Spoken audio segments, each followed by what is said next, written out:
Morning to all. I am Dr. C. Arunmadi, Assistant Professor, Department of Biochemistry, JJ College of Arts and Science, Pudukottai. Today we are going to know about the topic blood specimen collection. Under this topic, we know about what are the methods and various sites which are involved in the blood specimen collection. Before we enter into this topic, you must know about what is clinical biochemistry. Clinical biochemistry, it is also known as clinical chemistry.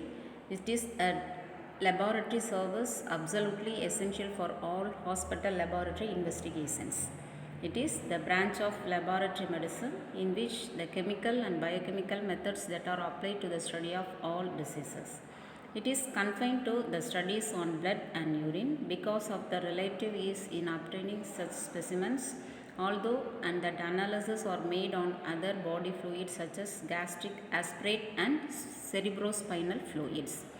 In this pandemic period, the successful medical practice is unimaginable without the service of clinical biochemistry labs. Thus, the biological fluids employed in the clinical labs include blood, urine, cerebrospinal fluid and pleural fluid. Among this, blood is frequently used for the investigations in the clinical biochemistry labs. Next, we see the uses of biochemical test which is involved in the important purposes. First, to obtain the blood for analysis and diagnosis of various disorders. And it is used for the analyzing and quantifying various biochemical parameters that are in the body fluids like blood, sugar, cholesterol, uric acid, blood gases, etc.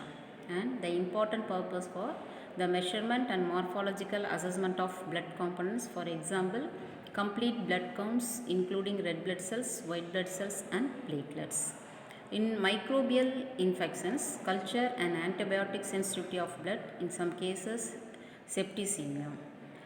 For therapeutic purpose, it is used for the removal of blood for treatment of high levels of iron, as in the cases of hemochromatosis, thalassemia, etc., as in red blood cells like in polycythemia cases. Finally, it is used for in blood donation.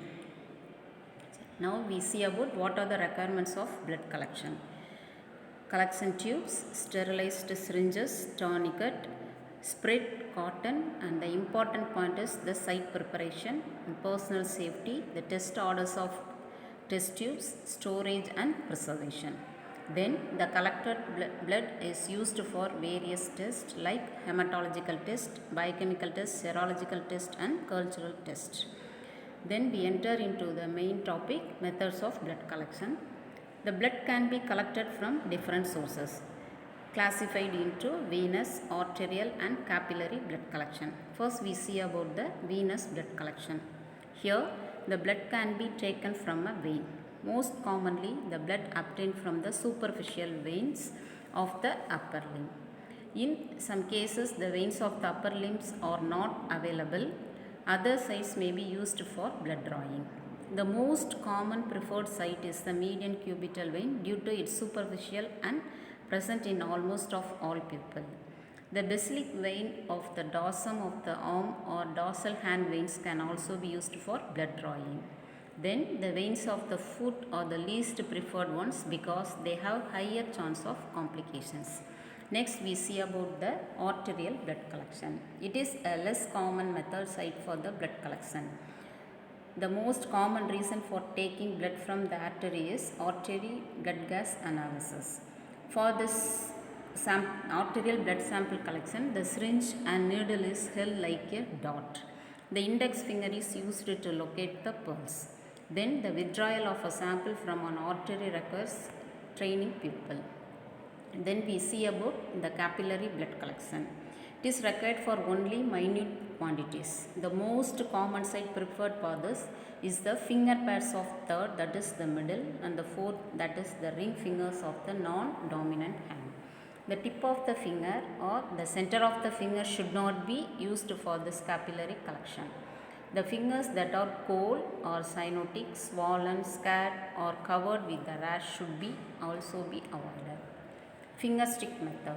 The best locations are the center of the finger pads of the third and fourth fingers of the non-dominant hand. The tip of the finger or the center of the finger should not be used. The second finger tends to have thicker, that is calloused skin, and the fifth finger tends to have less soft tissue overlaying the bone. Then the method like Heelstick. This recommended location for blood collection on a newborn baby or infant is in the heel. This method is used for obtaining blood for many routine blood tests. This sampling can also be helped preserve venous access for future intravenous lines. Next, we see about what are the risks of blood sampling. Most patients will have a small bruise or mild soreness at the puncture site for a few days.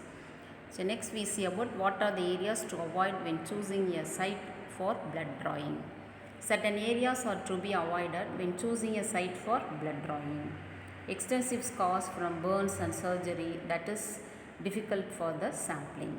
The upper extremity on the side of a previous mastectomy. Test results may be affected because of the lymphedema. Then hematoma site may cause erroneous test result. Then intravenous therapy or blood transfusion sites, that is the sample may get diluted or mixed with transfuse. And then edematous extremities, that is tissue fluid accumulation that may change the test results. And how to prevent the hemolysis while taking a blood sample.